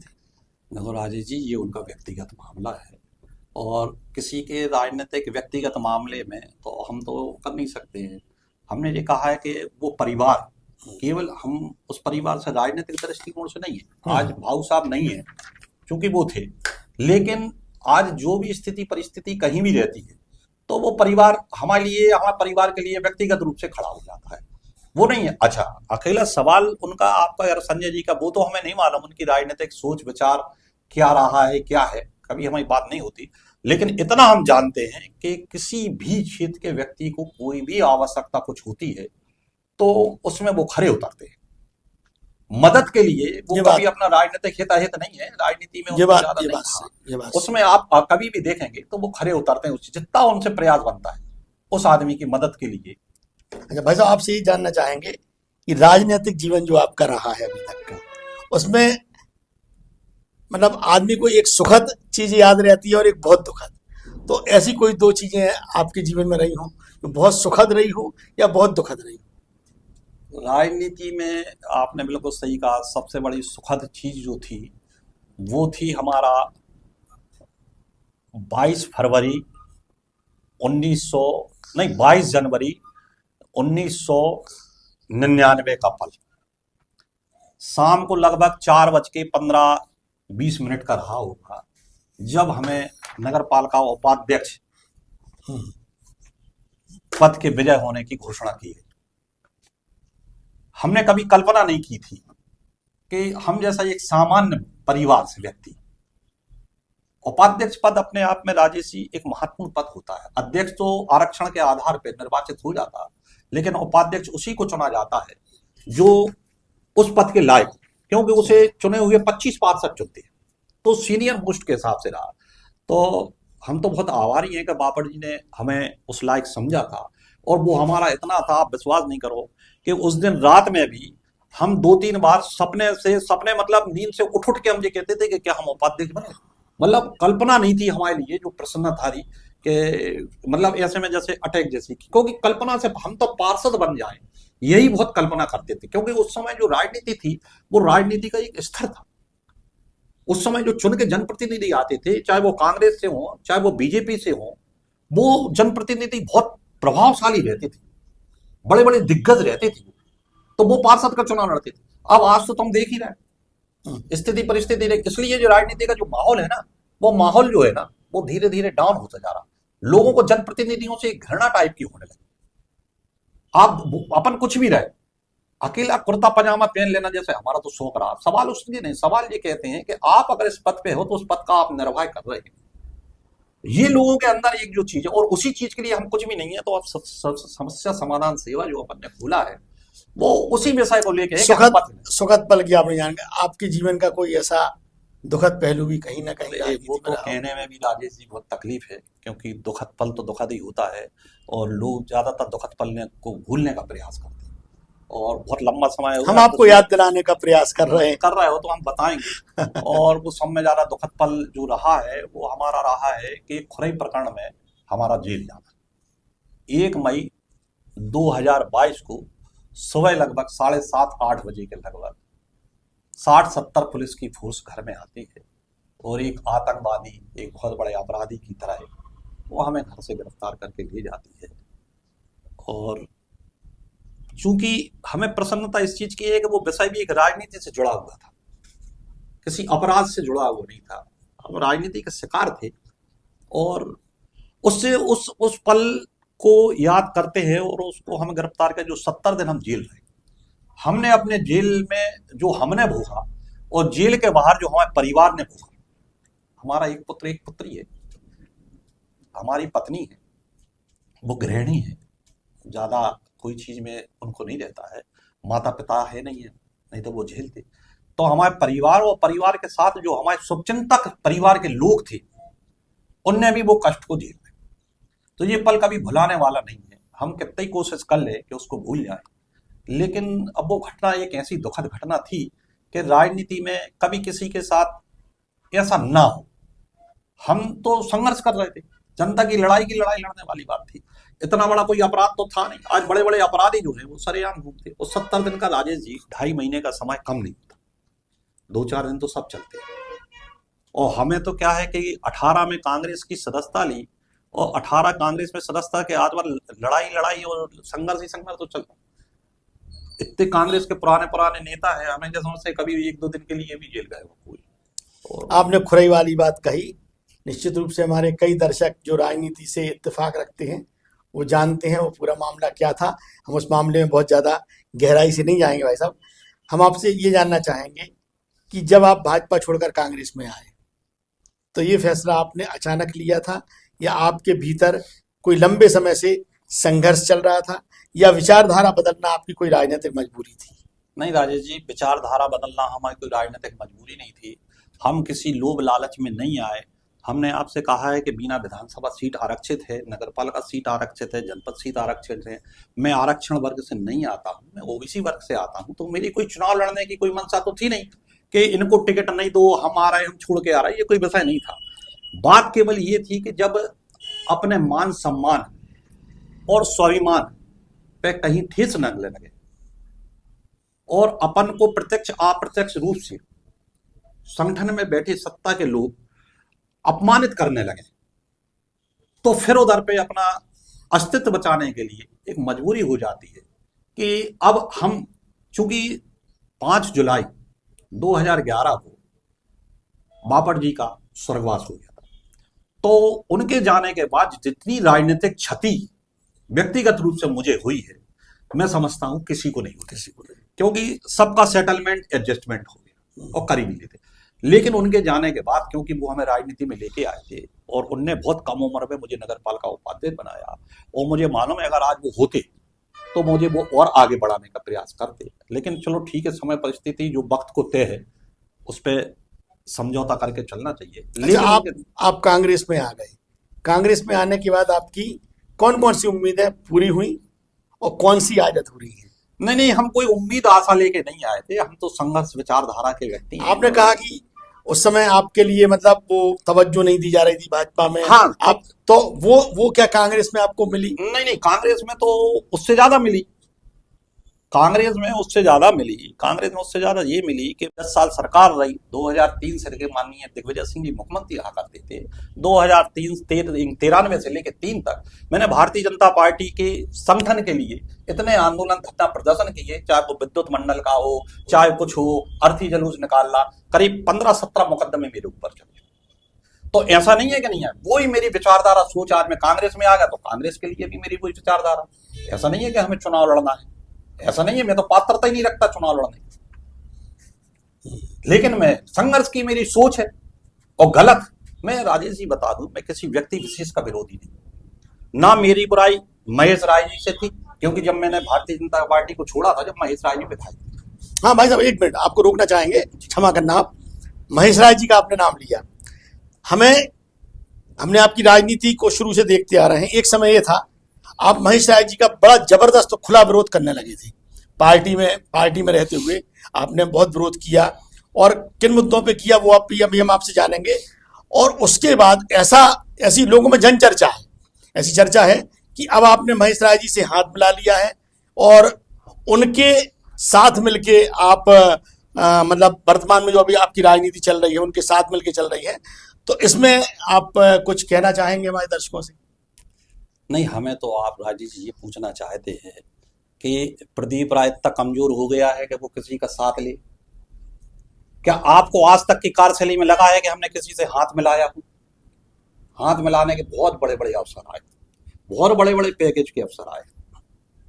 आपको कहीं लगा कि हाथ मिलाने जैसी स्थिति कहीं रहा? जन चर्चा क्या है? ये कुछ लोगों की व्यक्तिगत भड़ास है जो करते नहीं है, केवल बयानबाजी करते हैं। महेश राय जी से मैं बताऊं राजेश जी, आपने तो कह दिया कि एक समय में महेश जी के घोर विरोधी थे। आपने ये भी मालूम होगा कि एक समय जी महेश राय जी के हम बहुत बड़े शुभचिंतक थे, और उनको नगर पालिका टिकट में जो हमारी भूमिका रही अध्यक्ष की, आज आप भी महेश राय जी से पूछ लोगे तो वे जी कहेंगे कि नहीं, मैं जब उनके साथ रहा, बहुत लंबे समय तक साथ रहा, तो उस समय हमारे थे। लेकिन वही बात आ गई कि जब हम किसी व्यवस्था के विरोधी हो जाए तो अब व्यक्ति के नहीं है। जब महेश राय जी पद पे थे तो हम उनके विरोधी थे, जब वो गलत चले, गलत किया, तो उनके खिलाफ हमने लड़ाई लड़ी। आज जो पद पे है हम उनके हैं, उनके खिलाफ बोल रहे हैं, उनके खिलाफ लड़ाई लड़ रहे हैं। आप एक बात ये बताएं राजेश जी, याचिका हमने निर्मला सप्रे जी के लिए लगाई है, तो निर्मला जी से हमारा कोई व्यक्तिगत नहीं है। हमारा ये कहना है कि अगर आपने कांग्रेस से चुनाव लड़ा था तो आपको कांग्रेस छोड़ने की क्या आवश्यकता पड़ी? अगर आपको लगता था कि बीना के विकास के लिए हमने कांग्रेस छोड़ी है, तो आपको उसी मंच से, जिस मंच से मुख्यमंत्री मोहन यादव जी ने आपको दुपट्टा पहनाना आया था उधर पे राहतगढ़ में, उसी मंच से आपको घोषणा कर देना चाहिए कि आज से मैंने बीना में कांग्रेस पद से चुनाव जीता था, मैं त्याग पत्र देती हूं और जनता के बीना के विकास के लिए मैं फिर से जो है जनता के बीच जाऊंगी। जनता आपको फिर चुन लेती है। विधायक जी का भी एक स्टेटमेंट आया कुछ दिनों पहले, भोपाल में वो थी, तो कुछ बड़े चैनल वालों ने, उसमें उन्होंने कहा है कि हमने, जब उनसे पूछा गया कि आप किस पार्टी में हो, तो उन्होंने कहा हम जनता के साथ हैं, जनता ने हमें चुना है। दूसरा उन्होंने एक और उत्तर दिया है कि हमने मंत्री पद छोड़ दिया कि बीना के विकास के लिए मंत्री बनाना चाहते थे डॉक्टर मोहन यादव जी। तो उनके इस बयान पे आप कुछ प्रतिक्रिया व्यक्त करना चाहेंगे? देखो राजेश जी, ऐसा है, मैं भारतीय जनता पार्टी में 32 साल रहा, और मेरी जो नर्सरी राजनीति रही है, छात्र जीवन गया, वो भारतीय जनता पार्टी में रही। भारतीय जनता पार्टी में को और भारतीय जनता पार्टी के विचारधारा को जितनी मैं बारीकी से, नजदीकी से जानता हूँ, उतना शायद विधायक निर्मला जी नहीं जानती होंगी। उन्हें अभी 2 साल हुए हैं। मैं 32 साल उस संगठन में रहा और मैंने जमीनी स्तर से उस पार्टी के लिए काम किया है, उस पार्टी के विचारधारा से। भारती जी ये कह रहे हैं कि मैं जनता की विधायक हूं। आप, जनता ने आपको चुना तो जनता की तो विधायक, उसमें तो कोई चीज नई तो है नहीं है। कोई जानवरों ने तो चुना नहीं है तो कहते हम जानवरों की विधायक। लेकिन जनता ने आपको किस मैंडेट पे चुना था? आपका चुनाव चिन्ह था क्या? जनता का चुनाव चिन्ह था क्या? वोट तो ने एक तरफ नाम निर्मला सप्रे था, दूसरा हाथ का पंजा था, तो वोट तो आदमी ने पंजा पे दिया था। जब आपने उस संगठन को छोड़ दिया तो आपका दायित्व क्या बनता है कि अब हम जनता से फिर फैसला करा लेंगे? अब आप बताओ कि मैंने वो निर्णय ठीक लिया था कि नहीं। रही बात दूसरी कि वो कह रहे कि मैंने मंत्री पद छोड़ दिया। अब वो तो ये कहते थे कि मेरे पास तो प्रधानमंत्री का ऑफर था, मैंने प्रधानमंत्री पद छोड़ दिया। मुख्यमंत्री जी खुद कह रहे थे कि आप कहो निर्मला जी तो मैं कुर्सी छोड़ देता हूं, आप मुख्यमंत्री बन जाओ, क्योंकि आपको ज्यादा चिंता है बीना के जनता के विकास की। तो वो तो ये भी कह सकते कि मैंने मुख्यमंत्री पद भी छोड़ दिया। आप, एक कॉमन सेंस की बात है, राजनीति में उतना बोलो जितना लोगों को सुनने में अच्छा लगे। अगर आप कोई बात कह रहे हो और आदमी ने कान में उंगली ऐसे करने लगे तो समझ लेना चाहिए कि लोगों को पसंद नहीं। इतने senior most Bharatiya Janata party में नेता है, 9 बार के विधायक माननीय गोपाल भार्गव जी, माननीय खुरई से विधायक, कद्दावर नेता भूपेंद्र सिंह जी से, फिर आप चलो तो दमोह से इतने सीनियर मोस्ट जैन मलैया जी जैसे, और भी प्रदेश में बहुत सीनियर लोग डले हैं, उन्हें मंत्री पद नहीं बनाया, नहीं दिया, नहीं बनाया। अब आप कह रहे हैं कि हमने मंत्री पद छोड़ दिया, तो कोई छोड़ता है कि हम आपका मोह उस विधायक पद को छोड़ने का नहीं है। आप कह रहे हैं हमने मंत्री पद, और आपसे बोला किसने था? वो प्रमाण बताओ, वो प्रमाण बताओ लिखित में। आज भी अगर कह रहे हैं मुख्यमंत्री जी कि मैंने ऑफर दिया था आपको मंत्री पद के लिए, आपने उसको नकार दिया, सब मिथ्या बातें हैं। राजनीति में ये सब चीजें चलती रहती हैं। चलती नहीं रहती है। इस प्रकार के बयानबाजी से आदमी अपने कद का मूल्यांकन जनता से करा देता है कि आपकी जो कद है उस कद के अनुसार आप अपने आप को मेंटेन कर रहे कि नहीं कर रहे। ऊंट कितना ही हो जाए, कितना ही बड़ा हो जाए, कितना ही हो जाए, लेकिन शेर के शिकार से तो वो डरता है। आप ऊपर जाके गर्दन नहीं है अपना वो कर लोगे, चारा कर लो। आज आपका आप एक विधायक एक गंभीर विषय है, संवैधानिक पद पे बैठे। राजेश जी, हम तो नगर पालिका में उपाध्यक्ष रहे। आज भी अगर हम कहीं बोलते हैं तो हम उतना बोलते हैं कि समाज में कहीं ऐसा नहीं हो कि लोग ये कहें कि यार ये तो अपनी हैसियत से ज्यादा, अपने कद से ज्यादा बयानबाजी करता है। ये जनता मूल्यांकन करती है, उनको उतना ही बोलना चाहिए। और वो देखो उनके विवेक का काम है, आपने चूंकि वो विषय कर दिया तो अब छेड़ दिया तो अच्छा भाई साहब, एक चीज और अभी जानकारी हमें मिली थी कि आप एक समस्या समाधान सेवा केंद्र चला रहे हैं। समस्या केंद्र नहीं है, हाँ सेवा समस्या समाधान सेवा। आप अपने कार्यालय में बैठते हो, लोग आते हैं, समस्याएं बताते हैं, आप समस्याओं को सॉल्व करते हो। यहाँ पे सबसे बड़ी समस्या हम लोगों के लिए ये आ रही है आपसे पूछने में कि आप राजनीतिक पद पे इस समय पे किसी पद पे नहीं हो, आप कांग्रेस में भी नहीं हो, भाजपा तो आप छोड़ ही चुके हो, सत्ता में भाजपा है। अधिकारी जितने बैठे हैं या जनप्रतिनिधि जो बैठे हैं वो सब भारतीय जनता पार्टी के हैं। तो आप लोग अगर आपके पास समस्या लेके आ रहे हैं तो आप उनका समाधान करा कैसे रहे? राजेश जी, पहली चीज तो हम समय से संघर्ष चल रहा था या विचारधारा बदलना आपकी कोई राजनीतिक मजबूरी थी? नहीं राजेश जी, विचारधारा बदलना हमारी कोई राजनीतिक मजबूरी नहीं थी। हम किसी लोभ लालच में नहीं आए।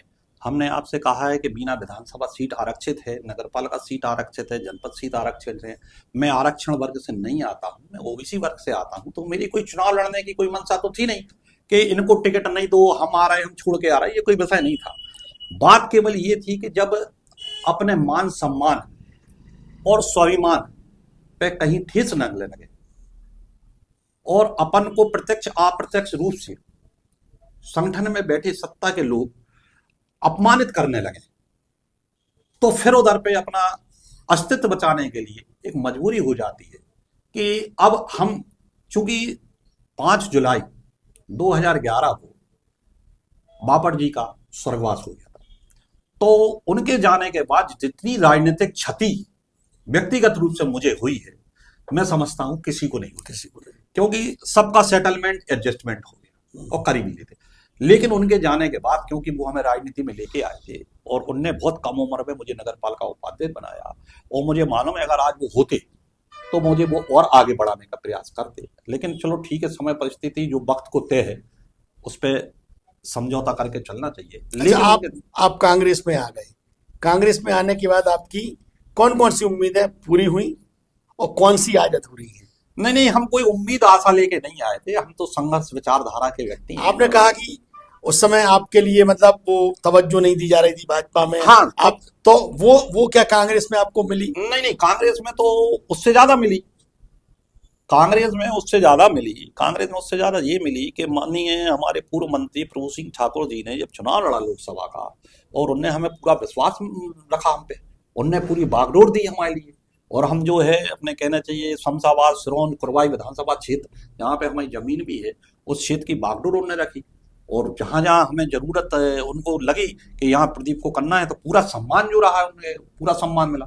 तो कांग्रेस में कहीं कोई उस चीज के लिए नहीं है कि, और भाजपा में भी कोई हमें ऐसा नहीं था कि हम कांग्रेस की कोई कहना चाहिए कि भाजपा की विचारधारा हमारी खत्म हो गई थी।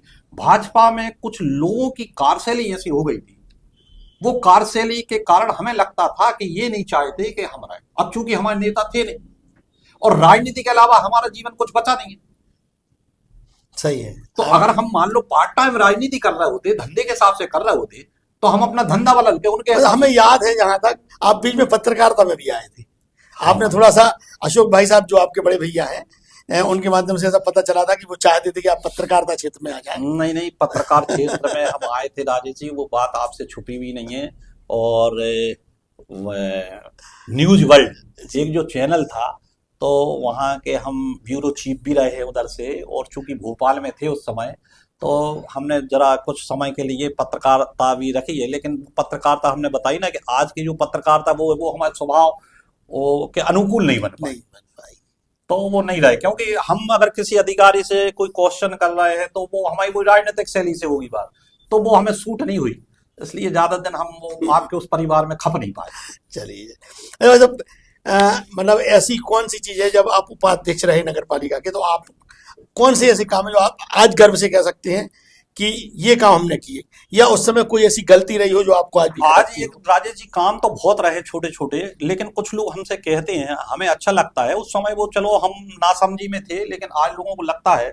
आज बीना में आपने देखा होगा कि एक मुद्दा उठता है, बीना में कहीं सुलभ कॉम्प्लेक्स और शौचालय मूत्रालय, बिल्कुल ये बात नहीं है। आप आए दिन सोशल मीडिया के, उस समय जब हम बने थे तो शिव बाड़ में सुपरमार्केट के बाजार के व्यापारियों के लिए प्रकाश लाज के पीछे हमने एक मूत्रालय बनवाया था। वो आज बना है, उस पर तख्ती भी लगी थी, कुछ असामाजिक विरोधी तत्वों ने फिर उसको क्षतिग्रस्त कर दिया था। उनको बहुत तकलीफ थी कि ये क्यों उस तख्ती को कर दिया था, चूंकि वो हमारे और विधायक निधि सुधाकर राव बापट जी की निधि से बनाएंगे। आज भी बाजार के वो लोग जो कहते हैं पूरे बाजार में, और उस समय हम उसको शुरुआत करके उसको महिलाओं के लिए अलग और एक सुलभ शौचालय के लिए अलग प्लानिंग थी, लेकिन वो पूरा नहीं बन पाया। लेकिन आज भी बाजार क्षेत्र के कोई लोग हैं तो हमें लोग जब कहते हैं कि भैया कम से कम आपने अपने समय में, जबकि उस समय थे कि एक मूत्रालय बना दिया, भले ही वो छोटा था लेकिन बाकायदा आज भी उस लोगों को जो है उसका लाभ प्राप्त होता है।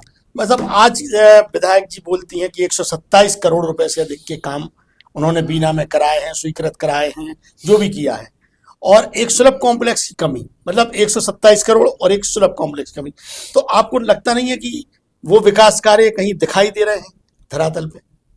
अब राजेश जी, उनकी तो अपन जितनी बात नहीं करो तो ठीक है, आपका कहना सही है। एक बात हम बताएं आपको कि इसके पहले नगर पालिका में जो सीएमओ आई थी सुलेखा जाटव जी, निश्चित रूप से वो बीना के विकास के लिए वो फर्ज निभा रही थी जो एक जनप्रतिनिधि निभाता है। और उस समय हमने उनको एक बीना में, आज जो रेलिंग वगैरह या जो है सब उनकी दे दे, उस समय उनको हमने बीना में एक प्रस्ताव दिया था और उस प्रस्ताव से वो कहना चाहिए मान भी गई थी। उस प्रस्ताव को उन्होंने स्वीकार किया क्योंकि उस समय प्रशासक था। फिर बाद में नगर पालिका चुनाव हो गए, बात वही आ गई, क्या अनुभवहीन जब लोग मुख्य पदों पे बैठ जाए तो परिणाम सामने। हमने उनको ये दिया था कि सुलभ कामले की जो क्षमता है बनाती है, वो केवल नगर पालिका नगर निगम से जमीन के लिए, अधिग्रहण के लिए जमीन मांगती है, बाकी सब वो करते हैं। उसमें कोई फंड नहीं देना पड़ता नगर पालिका को। आपको एक बात बता, वो खुद बनाते हैं, आप केवल जमीन दे दो और केवल उसकी जो वसूली है उससे वो उसको मेंटेन करते हैं। एक एनजीओ है, ठीक है। हमने उनको प्रस्ताव दिया था कि बीना में जितने ब्रिज बन गए, इस ब्रिज के नीचे की जो जमीन, उसमें एक नई बस्ती तरफ के लिए झांसी गेट के हो गया, एक भारत टाकी चौराहे के लिए जो ब्रिज बना है उसके नीचे जमीन आवंटित हो गई, एक आप चलो अस्पताल के सामने सागर गेट के उसके 2-3 और बन गए। अगर आप इनके नीचे जहां पे लोग अतिक्रमण कर रहे, अवैध वाहन रख रहे, घूरे लगा रहे, तो अगर आप वो दे दोगे उनकी जमीन, तो ये प्रस्ताव आपने किसके सामने रखा था? तो सुलेखा जाटव थी जो सीएमओ थी, और उन्होंने माना था और प्रशासक था और उस पर उन्होंने काम भी शुरू कर दिया था। मगर दुर्भाग्य वही, नगर पालिका परिषद बनी, आज निर्णय। अब हम तो अब अगर हम पावर में होते तो ये कह रहे, आपका कहना राजेश जी बहुत है, ये जनता की बहुत मूलभूत सुविधाएं हैं। आज एक आप जो कह रहे हो कि एक किस्सा और हम आपको बता दें, आपने कही नहीं, किस्से तो बहुत होते हैं, घटनाएं और ऐसे अवसर मिलते हैं। हमारे बाजार में डॉक्टर श्याम बिहारी जी का हॉस्पिटल हुआ करता था, अब वो नहीं है। एक समय, उस समय जब हम नगर पालिका में उपाध्यक्ष थे तो उनकी अस्पताल थी, तो 2 महिलाएं आई। तो महिला पीछे से, हमारे 2 दरवाजे, आगे से गेट पीछे, दरवाजे खटखटाए। उस समय मिसेस ने दरवाजा खोला तो वो कहने लगी, मिसेस ने कहा कि अब चूंकि लोगों का आना जाना था, तब मिसेस मुझे नहीं पहले क्या है, तो वो कहने लगी हमें थोड़ा सा आपसे काम है। तो हम, मिसेज हमारी जो है, मुझसे ये कहते थे कि घर में जब कोई नहीं रहे ना तो दरवाजे पूरे खोल के बात मत किया करो, कोई कहे हमें अंदर आना है तो मना कर दिया करो, काम बताओ। उस समय ये बहुत इस टाइप से आज भी चलते हैं कि हाँ बोले के। तो वो कहने लगी कि हमें थोड़ा सा अंदर आ जाने दो। उसने क्या कहा, तो मिसेज ने हमें आवाज दे के बुलाया, चूंकि हम घर पे थे। कहने लगे देखो कौन है, कह रहा है कि हमें अंदर आना। तो 2 महिलाएं थी, तो महिलाएं वो झिझक गई हमें देख के। तो हमने उनसे ये पूछा, हमने कि माता जी बताओ, तो हम ये समझे कि ये कोई मतदाता है क्षेत्र के, कोई संस्था। तो वो हिचकिचा के बोली, कहने लगे हमारे लिए थोड़ा सा बाथरूम जाना है। अब वो जो था, अब समझ में नहीं है, तो हमने मिसेस से बोला देख लो क्या कह रही है। वो कह के हम आ गए। तो मिसेस ने बोला कहाँ से, फिर उनने मिसेस से बात की, फिर मिसेस ने हमें बताया कि ये पीछे जो डॉक्टर है इनके इधर आई थी, उधर कोई व्यवस्था नहीं है पूरे बाजार में, अब वो महिलाएं कहाँ जाए। तो अस्पताल के पीछे उनने ये पूछा था कि इधर पे नहीं है, और वो भाजपा से जुड़ी हुई महिलाएं थी, तो उनने केवल ये पूछा था कि इस वार्ड का पार्षद कौन है। अच्छा, तो पार्षद के विश्वास के नाते आई कि जो उनका घर पास में है, तो आ गई। कुछ ऐसी घटनाएं, घटनाएं तो बहुत है, अनंत है, लेकिन वो चीज थी। तो मुझसे जब वो गई तो मैंने मिसेज से बोला जी कौन है, इधर बात हो। फिर हमने उनको बोला, उनको पानी वानी पिला दो, चाय वाय का पूछ दो। हमें गर्व है कि कम से कम इस नाते वो एक हमें एक सुरक्षित जनप्रतिनिधि तो मान रहे हैं। सही है। मतलब आज आप महिला होके और आप उस विश्वास के साथ रहे कि कौन है, क्योंकि वो हमें जानती थी, हम नहीं जानते थे। वो राजीव गांधी बाट तरफ की महिलाएं थी। बाद में उन्होंने बताया कि हम वहां से रहते, डॉक्टर साहब के पास आए थे और उनकी माता जी थी और लड़कियां बहू जो थी। तो बस अब राजनीति में आपका सबसे बड़ा विरोधी कौन रहा है और सबसे ज्यादा भरोसेमंद साथी कौन रहा है? देखो, राजनीति में ना कोई का स्थायी दोस्त होता है ना स्थायी दुश्मन होता है। सही बात है। ये तो यथार्थ। जैसे आपने कह दिया कि कुछ लोग कहते हैं कि महेश राय जी आज आपके खास है। जब महेश राय जी के खिलाफ हमने आवाज उठाई थी तो महेश राय के जितने घोर विरोधी थी वो सब हमें खास हो गए। आज हमने निर्मला सप्रे जी के उठाई तो निर्मला सप्रे जी के जितने खिलाफ है वो सब हमें खास हो गए। ये तो प्रकृति का नियम है, इसमें कोई बात और किसी के नहीं है कि हम किसी के कहने पे करने पे नहीं है। हम कर्तव्यवान व्यक्ति हैं। हमें लगा कि ये दल बदल कानून के अंतर्गत गलत है। हमने आपसे फिर कहा कि उनके हटने के बाद हम पात्रता नहीं रख रहे कि हमें विधायक का टिकट मिलेगा। सही है, सही। हमें तो उससे दूर दूर तक कोई लेना देना नहीं। हम तो एक वो लड़ाई लड़ रहे हैं कि अगर कोई संवैधानिक रूप से कानून नियम है और आप उसका परिपालन नहीं कर रहे और आप संवैधानिक रूप से बैठे हैं, तो अगर आप नहीं हट रहे तो आपको हटाना जरूरी है। अब जनता की चाहिए थी, ये जनता ने आपको चुना, तो जनता के बीच में जाओ, परेशानी क्या हो रही? भरोसेमंद साथी कौन है आपके? हमारे सब भरोसेमंद है जो वक्त पे आ जाए। अब उनके नाम नहीं बता रहे, जब हम कष्ट में थे वो एक सूची है। लेकिन तकलीफ इस चीज की है कि जब समय अच्छा था और जिन पर हम बहुत विश्वास करते थे वो उस बुरे समय में खड़े नहीं उतरे। समझ सकते हैं हम आपकी। आप नहीं समझ सकते, वो जो सुन रहे होंगे तो वो भी समझ रहे होंगे। आप समझ सकते हो। ये संदेश हम केवल उन लोगों के लिए कि जिनकी रात को, आधी रात को हम काम आए, वो बुरे वक्त में आपके काम नहीं आए। होता है। अच्छा भाई साहब, सोशल मीडिया का जमाना है, कई बार आपको ट्रोल भी किया जाता है, विरोध भी होता है, तो आप निजी रूप से उसे कैसे संभालते हैं? नहीं, हम देखते ही नहीं। हमने कहा कि बाबा जी का एक लक्ष्य पे चलो। हाथी, एक कहावत है बहुत बड़ी, आपने देखा हो राजीव जी, जब हम छोटे छोटे थे तो हाथी जब वार्ड में मोहल्ला में घुसता था ना, वो कितना मदमस्त रहता था, अपनी चाल में चलता था। वो जो उनके आगे आगे संत चलते थे वो भी मस्त रहते थे, इस घर से भिक्षा मांगेंगे, इस घर से भिक्षा मांगेंगे। लेकिन मोहल्ले के जो कुत्ते रहते थे उनको कोई लेना देना ना, उन्हें मालूम है कि इस हाथी का हम कुछ नहीं बिगाड़ सकते। लेकिन वो अपनी हरकतों से नहीं है, उनका निरंतर भौंकना रहता था, समझ गए, जब तक हाथी वो नदारद नहीं हो जाता। हमें क्या फर्क पड़ रहा? बढ़िया सोच है आपकी। अच्छा, अगर राजनीति में आप नहीं होते तो आप इस समय क्या कर रहे होते यदि नहीं होते? जी, सवाल का जवाब तो हम नहीं दे पा रहे, क्योंकि राजनीति में नहीं होते तो कहाँ होते। आपको एक बात बता, राजनीति में तो हम आए हैं 86 में, और 9 साल राजेश जी आपको बताए हमने शिक्षण कार्य भी किया है, अध्यापक भी रहे। ये हम बिल्कुल क्षमा चाहेंगे, हम भूल गए। आपको जो राजनीति में पुराने लोग माँ साहब बुलाते हैं। माँ साहब हमारा उपनाम है। है। और आज भी जो है 75-80% लोग जो हैं और हमें माँ साहब के नाम से ही संबोधित करते हैं। और दुर्भाग्य देखो आप इस देश का कि माँ साहब शब्द को इतना कमजोर, असहाय माना जाता है कि अगर आपने किसी से माँ साहब कह दिया तो ये सबसे निर्बल व्यक्ति के रूप में है। और उसका एक कहावत और है कि एक बार हमने उसको भोगा भी है कि हमारे एक कर्मचारी ने कह दिया ये जमीन किसकी है, ये क्या कर रहा है, तो हमने कह दिया माँ साहब की है। कह लगे उसकी मास्टरी आस्टी में सब कर दूंगा, उसको पहुंचाना कर लगे कागज। मेरे एक जमीन का मामला था, जब मैं छोटा था तो उसे नहीं मालूम था, तो एसडीएम आए थे, तो हमारा जो निर्माण कार्य हो रहा था, जमीन थी, पोल्ट्री फार्म खोल रहे थे, तो उसकी पशुओं की सुरक्षा के लिए, पर्यावरण की सुरक्षा के लिए तार की फेंसिंग लगाई जा रही। तो कुरवाई के एसडीएम महोदय बीना आ रहे थे, तो उन्होंने देखा कि इधर पे जो, तो उनको लगा कि अतिक्रमण किया जा रहा, जबकि वो हमारी निजी भूमि। तो हमारा आदमी लगा रहा था, तो उसको बुला के उन्होंने पूछा, कह लगे क्यों ये क्या कर रहे हो? तो हमने साहब लगा रहे। किसकी जमीन?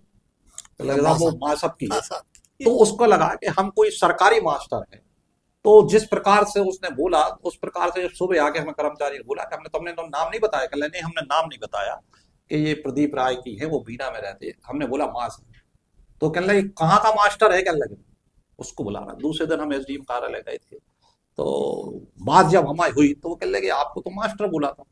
तो हमने बोला नहीं नहीं ऐसा नहीं है, वो अब हमारा उपनाम हम टीचिंग की थी। कहले नहीं, अच्छी अच्छी वार्तालाप हुई वो कोई, लेकिन एक हमें हमें लगा कि एक मास्टर, जबकि इतना समाज में एक बहुत इज्जतदार संबोधित शब्द है, तो आपने मास्टरी क्यों छोड़ दी? अब वो भी इतिहास है। मास टीवी मैनेजमेंट अत्याचार करता था शिक्षकों के साथ। प्राइवेट स्कूल था कोई? स्कूल प्राइवेट था, लेकिन एडेड था, वो सरकार द्वारा अनुदान प्राप्त था। तो उस समय मास्टरों से जो दस्खत रजिस्टर पे वेतन पे करा कुछ और लिए जाते थे, दिए दिया कुछ और जाता था। तो हमने वही बताया कि हम व्यवस्था और अन्याय के खिलाफ लड़ने वाले हैं। तो वो एक बीमारी है, वो तो कहीं भी चले जाए, होती नहीं है। तो वहां पे उन शिक्षकों की लड़ाई लड़ी, और लड़ाई लड़ने के बाद वो भी हमारा हाई कोर्ट में केस गया। हाई कोर्ट से जाने के फिर उधर से जो है बापट जी ने कह दिया ये तुम छोड़ो, तुम मतलब आप भाजपा में नहीं ले जाएंगे अगर ऑफर आता भी है तो? नहीं। ऑफर बहुत आए, ऑफर आता नहीं है, ऑफर तो बहुत आए, बड़े बड़े ऑफर आए, बड़े बड़े प्रलोभन आए, कल्पना के परे हैं राजेश जी। हम बताएं, चूंकि हम इसलिए ये कहते हैं कि जब तक किसी का चीज का प्रमाण नहीं हो तो उस पर बात करना मूर्खता ही है। बाकी हमें हमें जिस हिसाब से आए, लेकिन हमारा नेचर स्वभाव है, कई लोग जानते हैं, और हम भी ये चाहते हैं कि हमारे नेचर स्वभाव है कि कोई अगर हम पे दाव खेलता है तो उन्हें मालूम है कि ये व्यक्ति ना झुकेगा ना बिकेगा। राजेश जी, हमने कहा कि भारतीय जनता पार्टी अब ये वो पार्टी नहीं बची जो अटल जी, अडवाणी जी, कैलाश जोशी जी, पटवा जी, सौदागर बापट जी या नाम सिंह लाठौर जैसी स्थिति परिस्थिति वाली बनी।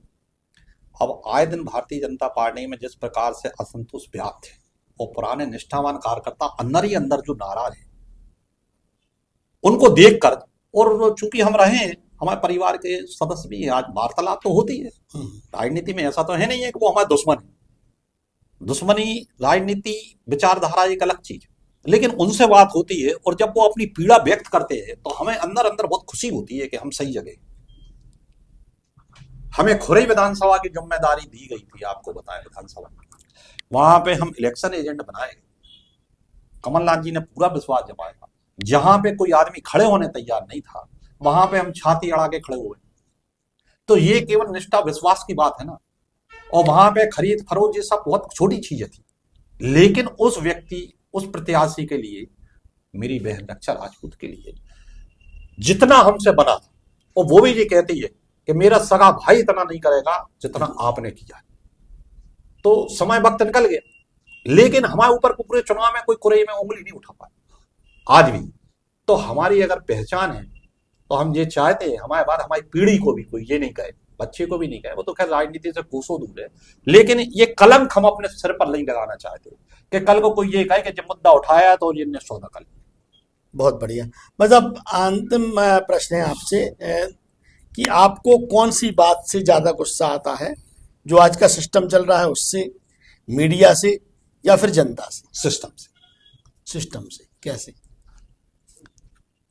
अब सिस्टम यही है, हमने कहा है कि हम तो व्यवस्था विरोधी हैं। अगर मान लो कोई काम आपके अधीनस्थ होने का है और आप किसी को परेशान कर रहे हैं तो आप सिस्टम खराब कर रहे हो। आज स्थिति हम आपसे ये कह रहे हैं कि आज बीना के अंदर, राजेश जी, हम आपको एक बहुत अच्छी चीज कहना चाहते हैं कि आपने भी देखा है बापट जी का वो शासन जो था, प्रशासनिक जो क्षमता थी, जो लोग याद करते हैं, हमें अच्छे से मालूम, जब वो परिवहन मंत्री बने थे तो शहर के अंदर जितनी भी पुलिस फोर्स रहती थी सब टोपी लगाए रहती थी। आज आपको किसी सफाई के पास टोपी दिखती है? कुछ दिन तक हमने कंधे पे देखी, कुछ समय तक कमर में भी देखी। हम आपसे कह रहे हैं आप देख लो, तो आप इसको क्या मान रहे हो? वो जो कानून का पाठ पढ़ा रहे, केवल यूनिफॉर्म पहन लेना महत्वपूर्ण नहीं है, पूरी यूनिफॉर्म को करना। तो आप बताओ ना, ये मतलब अब इसके लिए आज जिस विभाग में भी, चाहे वो नगर पालिका का सीएम हो, चाहे जनपद का सीओ हो, चाहे स्वास्थ्य विभाग अस्पताल का सीएमएचओ हो, या तहसील के तहसीलदार महोदय हो, एसडीएम महोदय हो, हर विभाग में जो बैठे, आपको लगता है कि वास्तव में ये अपना कार्य, अपना कर्तव्य पूरी निष्ठा और ईमानदारी से निभा रहे? इसका जिम्मेदार कौन है? वहां का जनप्रतिनिधि। जब बापट जी थे तो किसी पटवारी की मजाल नहीं होती थी कि वो 100-200 रुपए मांगे। अब आज हम देख लो, हमें आप कह रहे हैं ना आरटीआई से, हमारे पास इतने ऑडियो और वीडियो हैं हम किसी अधिकारी या कर्मचारी का अहित नहीं चाहते, हम आपको बताएं। और हमारा कहने का मतलब केवल ये है कि जो समस्या समाधान सेवा अपन ने खोला है, तो हम उस अधिकारी या कर्मचारी ये कहते हैं कि नियम अनुसार ये काम करना आपकी ड्यूटी है, नहीं कर रहे तो बात ठीक है, फिर देखते हैं। अंतिम प्रश्न है आपसे कि आगामी जो चुनाव होंगे या आगामी समय की जो राजनीति है अगले 5 साल की, उस राजनीति में आप अपने आप को कहाँ पाना चाहते हैं, कहाँ देखना चाहते हैं? राजेश जी, हम तो जहां हैं बहुत संतुष्ट हैं।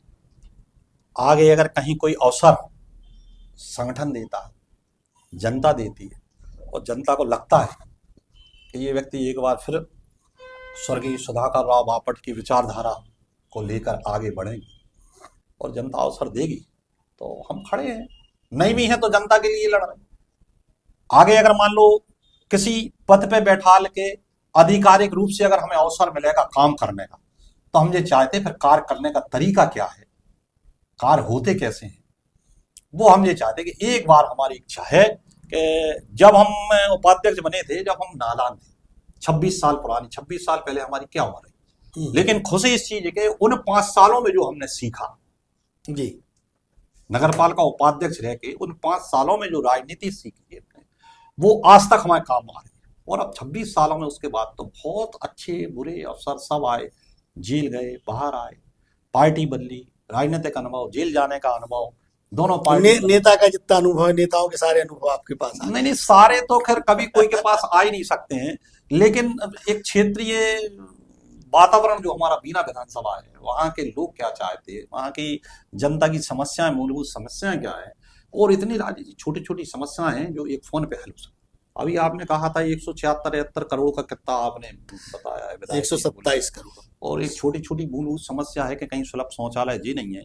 127 करोड़ रुपए तो हम ये कह रहे हैं वो कहाँ कहाँ हमने काम किए हैं, एक अपना पूरा पर्चा बनाएं और आम जनता के बीच में बताएं। हम तो खुद चाहते, और नहीं लगे कि केवल कहने से थोड़ी ना जनता मान जाएगी। 127 करोड़ की राशि आप समझ रहे ना क्या कहलाती है? 127 करोड़ की राशि जो है वो किन पंचायतों में हो रही, किस वार्ड में हो रही, कौन ठेकेदार किया जा रहा, उसकी पारदर्शिता जरूरी है, कहना जरूरी नहीं है। और आप कहोगे तो आगे आएगा उस चीज के लिए। अभी तो लड़ाई उसी की है।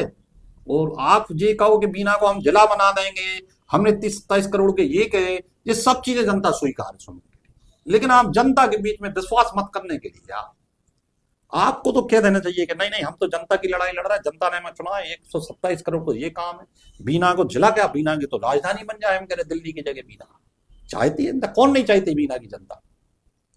विकास में कौन वादा हो रहा, लेकिन वादा खिलाफी से लोग चिढ़ते हैं। हाँ बस। तो भाई साहब, अब हम अंत में आपसे यही कहना चाहेंगे, अगर आप हमारे दर्शकों को कोई संदेश देना चाहते हो तो आप आज इस पॉडकास्ट के माध्यम से दे सकते हैं। नहीं, हम अपने बीना विधानसभा क्षेत्र के जितने भी जागरूक लोग हैं, हमारे बुजुर्ग पिता समान माताएं बहनें हैं, मेरे छोटे बड़े जितने भी बच्चे हैं, भाई हैं, उन सबको केवल हम एक संदेश केवल ये देना चाहते हैं कि राजनीति में जो एक घृणित वातावरण निर्मित हो गया है, राजनीति को जो एक आम आदमी, हर नेता को एक नफरत की दृष्टि से देखने लगा है, और जो पद की पूजा करने लगा है। पूजा व्यक्तित्व की होना चाहिए। आज पद पे जो है उसके आप चरण वंदना कर रहे, पैर छू रहे, स्वागत कर रहे, सम्मान कर रहे, कल जो हट जाता है आप पूछते ही नहीं हो, तो आपने तो उस पद की पूजा करी।